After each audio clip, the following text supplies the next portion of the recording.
이뇨한 혁신위원장의 추천 배경 이것도 굉장히 관심을 많이 모았어요. 김한길 통합위원장의 역할이 있었다 아니다. 여기에 대해서도 이야기가 많은데 좀 알고 계신 거 있나요?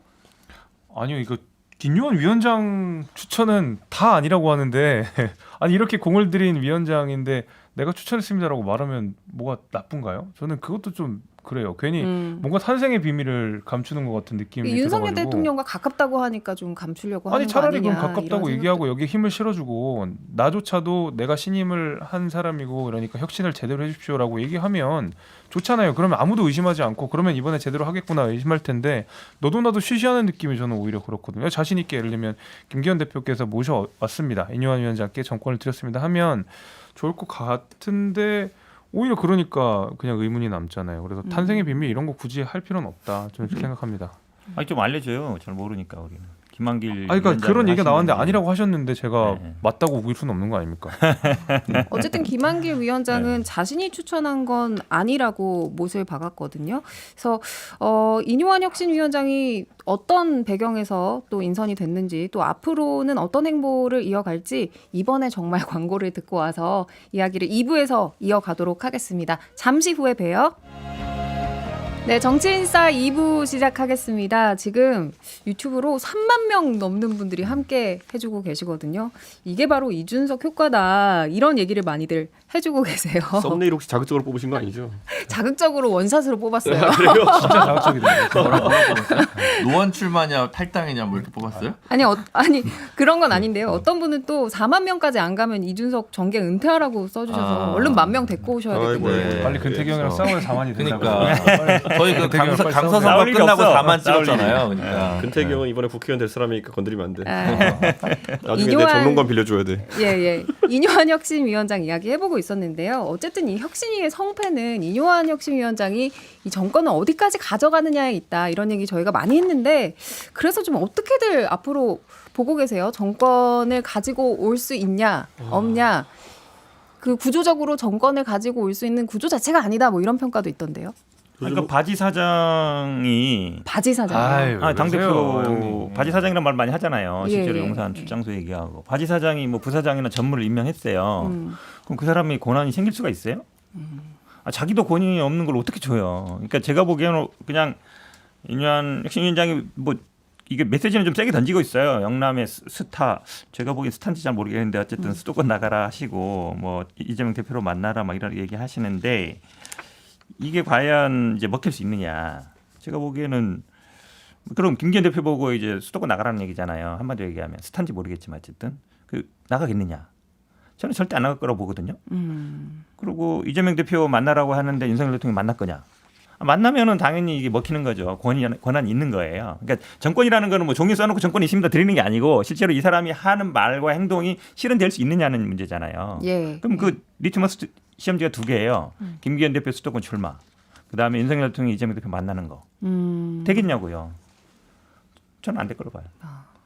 네, 이제 무슨 이야기들이 나오는지 봐야 될 것 같아요. 앞서도 우리가 조금 전에 뭐 사면 얘기 요거는 좀 미스가 확실히 있었던 거고 그 인요한 위원장 스스로는 계속 언론 인터뷰에 한결같이 우리가 지도부랑 갈등이 빚을 정도로 센 메시지를 낼 거다라고 약속을 해왔거든요. 그러니까 약속이 얼마큼 지켜지는지를 봐야 될 텐데 이제 정권이라고 하는 것이 결국에는 이제 지도부에 대한 이야기, 그 다음에 용산에 대한 이야기가 빠져 있으면 저는 맹탕밖에 안 될 것 같고 특히 이제 공천 관련된 얘기가 적극적으로 나오지 않으면 혁신이 저는 무게는 안 실릴 거라고 봐요. 그러니까 이뇨한 위원장이 대통령과 소통하겠다는 적극적인 메시지를 계속해서 내고 있기는 해요. 오늘 동아일보 인터뷰 기사를 또 보니까 이뇨한 위원장이 대통령에게 못할 말 없다.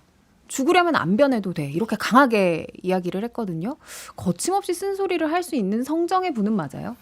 그건 잘 모르겠는데 그 멘트를 잘 하고 곤란한 걸 잘 피해가고 이런 느낌을 저는 옛날부터 좀 받았거든요. 이분이 이제 언론에 본격적으로 노출된 게 그 12년 대선 당시에 그때도 그 박근혜 선대위에 그 국민 대통합의가 있었어요. 그때는 이제 박근혜 후보가 직접 위원장하고 이뇨한 의원이 지금 누구죠? 저기 윤주경 의원이랑 같이 그때 위원이었단 말이에요. 근데 윤주경 의원은 그때 독립기념관 관장도 하고 국회의원도 됐는데 이제 이뇨한 교수는 그 당시에 뭐 특별한 자리는 안 하고 뭐 코이카 쪽 일을 좀 하셨나 보건재단인가 하여튼 그런 쪽 일들을 좀 하곤 하고 직접적으로 안 나와서 그렇게 많은 언론 노출이 있지는 않았는데 그래도 정무적으로 워딩을 하는 부분은 능력이 좀 있으신 것 같다고 저는 느낌을 많이 받았고요. 근데 그렇게 인터뷰를 찰나에 하는 거랑 이거를 이제 뚝심 있게 책임지는 자리에 있을 때 권한 있게 밀고 나갈 수 있는 추진력이랑은 좀 달라서 저는 뭐 좋다 나쁘다 지금 상황에서 평가하기는 조금 이르지 않나 이런 싶고요. 뭐 근데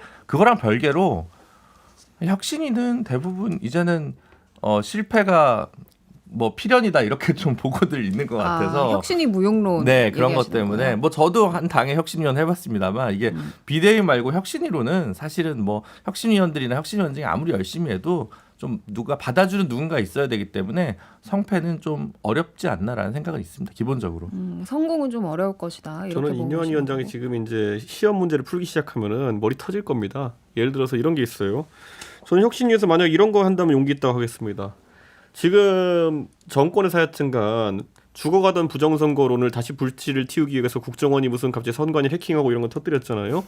자 그러면은 인요한 위원장이 지금 만약에 중도층 확장을 하려 그러면은 이 질문에 답해봐야죠. 지난 총선이 부정선거였습니까? 아닙니까? 에 대해 답해보면 됩니다. 못할 거예요. 그거 답하는 순간 부정선거 맞다라고 하면은 지금까지의 사람들과 똑같은 사람 되는 거고 부정선거 아니라고 하면 그 다음날부터 이준석계예요. 예, 그런 식의 사고방식을 가진 사람들이 지지층에 많기 때문에 부정선거 아니라고 자신 있게 말해보라고 해보십시오. 그러니까 이런 걸 할 용기가 없는 사람들이 와가지고 보통 하는 게 통합이니 아니면 무슨 뭐 다 같이 잘해봐요. 나는 손을 내밀었는데 니네 안 받았느니 이런 거거든요. 같이 우리는 부정선거 맞다고 생각하는데 우리 손을 같이 잡자. 가서 같이 오물 묻히려는 행동들만 하게 되는 거거든요. 저는 혁신위에 지금 기대하는 게 인요한 위원장이 사실 성품으로는 굉장히 강단 있으신 분이에요. 그러니까 강단 있는 분이 오히려 지금 문제의 본질인 윤석열 대통령의 통치 스타일에 대한 지적을 안 한다라고 하는 것은 그거 안 하겠다는 강단이 있는 거예요. 그러니까 저는 이 상황에서 오히려 언론인들이 냉정하게 물어봐야 되는 것이 그런 것들. 윤석열 대통령의 통치 스타일에 대해서 어떻게 생각하십니까? 부정선거가 맞습니까? 이준석은 제명돼야 됩니까? 그 지금까지 국민들이 눈살찌 풀이던 강경 보수의 문법에 대해서 윤요한 위원장이 일가를 가할 의지가 있는지 봐야 되는 거거든요. 저는 근데 그거 없다 봐요 지금. 그러니까 저도 그러니까 앞서선 다 이제 너무 부정적으로 말씀하셔서 제가 혁신위 관련해서 조금 저의 기대를 말씀을 드리면 우리가 이준석, 유승민과의 통합 이 얘기가 뭐 불충분했다라는 사실들은 다 인정을 하는 부분이지만 당 안에서 있는 입장에서 이준석과의 통합 이거 거의 금기어예요. 이준석은 거의 약간 볼드모트 같은 사람이거든요. 그러니까 이준석에 대한 욕은 많아도 이준석과의 통합을 이야기하는 사람은 사실 없어요. 그건 냉정한 국민의힘 현실인데 적어도 첫 키워드에 그걸 꺼냈다라는 것은 국민의힘 대다수가 불편해하는 얘기는 일단 꺼내긴 꺼낸 거예요. 예. 불충분하더라도. 저는 거기에 대해서는 긍정적인 점수를 주고 싶고 앞으로 계속 이제 지도부와 관련된 이야기를 인요한 위원장이 하거든요. 지도부와 마찰 생길 거다, 갈등 예. 생길 거다. 예. 이 얘기라고 한다 그러면 앞서 이준석 대표가 얘기한 대로 뭐 부정선거 관련돼서 이거 아니다 이야기할 수 있는 저는 캐파는 있다고 봐요. 여진이 있다고 봐요. 그래서 조금 더 두고 보고 우리가 평가할 필요는 있다 이렇게 봅니다. 저는 조금 생각이 다른데요. 그러니까 사실은 그 인선이 되게 중요해요. 혁신위원장도 중요하지만 인선 중에 중요한 부분이 결국은 대변인을 누가 하는지 그다음에 현역 의원이 중요합니다. 왜 그러냐면 혁신위 같은 거 만들면 많은 분들이 막 12분 정도 된다 그러지만 현역 의원이 딱 앉아서 이건 당과 이런 입장입니다. 딱 하면 다른 분들은 어찌 보면 크게 목소리를 못 내요. 현실 잘 모르는 겁니다. 왜냐하면 전문가 자기는 정치 현역이 있고 근데 박성중 의원이 서초에서 2번 하신 분이거든요. 예. 대부분 이제 예. 강남에서 바뀌어야 되는 거 아니냐?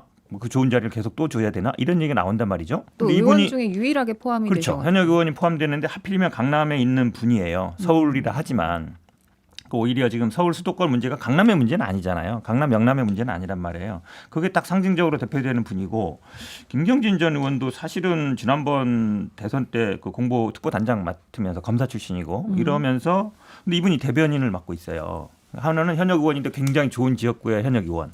그리고 한 분은 검사 출신이면서 친윤이라고 평가받는 분이 대변을 하고 있잖아요. 예. 그러면 인요한 위원장이 본인은 뭐 본인 스스로 뭐 언론 브리핑도 많이 하겠지만 이미 이제 실권은 이미 제가 보기에는 당과 친윤이 장악한 거 아니냐. 혁신위는 잘 안 맞는 느낌이 안 들 수가 없어요. 그러니까요. 이 구성에 대해서 비윤계가 없다 이런 비판이 있더라고요. 그러니까 이게 그 김경진 의원 같은 경우에도 저는 이분 뭐 방송하면서 자주 대기실 마주치고 했지만은 김경진 의원의 지난 총선 현수막의 문구가 뭐였냐면요. 기호 8번 김경진 민주당에 입당하겠습니다였어요. 그러니까 이게 지금 무슨 의미냐면요. 제가 계속 대구에 가서 뻐꾸기 탕나놓은 얘기하지만은 결국에는 김한길 위원장부터 이어져 가지고 윤석열 통의 좁은 인재풀, 결국에는 국민의힘을 장악하고 싶은데 국민의힘의 기존 인사는 배제하고 민주당에서도 보면은 민주당 주류라고 할 수 있는 그런 사람들은 배제하고 결국 국민의당 정도 되는 사람들을 계속 끌어들여 가지고 당과 정권의 요직에 쓰고 있는 거거든요. 저는 이거 자체가 아직도 인사에 대한 고집을 버리지 못한 것이다. 저는 이렇게 보는 거예요. 김경진 의원이 혁신에서 지금까지 얘기한 거 알고 계신 분 있나요? 없어요. 유일하게 이분의 스펙이라는 건 검사 플러스 국민의당 출신이라는 거예요. 도저히 지금 당내에서 자기와 반대되는 의견을 가진 사람 쓸 수 없으니까 결국에는 그 정도 지형을 가진 사람들 쓰는 겁니다. 저는 이 안에서 그리고 박성중 의원이 언제 혁신의 아젠다를 얘기한 적이 있나요? 이분 제가 대표할 때 보면은 제가 내는 혁신적인 아젠다마다 반대했던 분이에요. 그러면 이걸 뭐라고 받아들여야 됩니까? 그러니까 저는 아무리 좋게 포장해도 이미 인선에서부터 그건 낫다 이렇게 봅니다. 그렇긴 해도 저는 이제 90% 동의하는데 오신환 의원이 들어가 있는 부분은 어쨌든 좀 흥미롭게 보입니다. 왜냐하면 사실 관가에서는 오세훈 시장 쪽을 되게 견제한다 용산에서 이런 게 되게 파다했는데 예. 이 와중에 이제 오세훈 시장 개라고 할 수 있는 오신환 전 의원 여기 집어 넣은 게 그래도 뭔가 통합을 하려면 뭐 반윤인 뭐 이준석 개는 뭐 안 되겠지만 비윤인 오세훈 개라도 누구 하나 꼭 넣겠다라는 의지의 표명 이게 좀 이게 반영된 부분이 아닌가 해서 저는 이 부분 좀 약간 흥미롭게 봤습니다. 그래도 모양새는 갖춘 것 같다라는. 갖추려고 노력했다. 아, 네.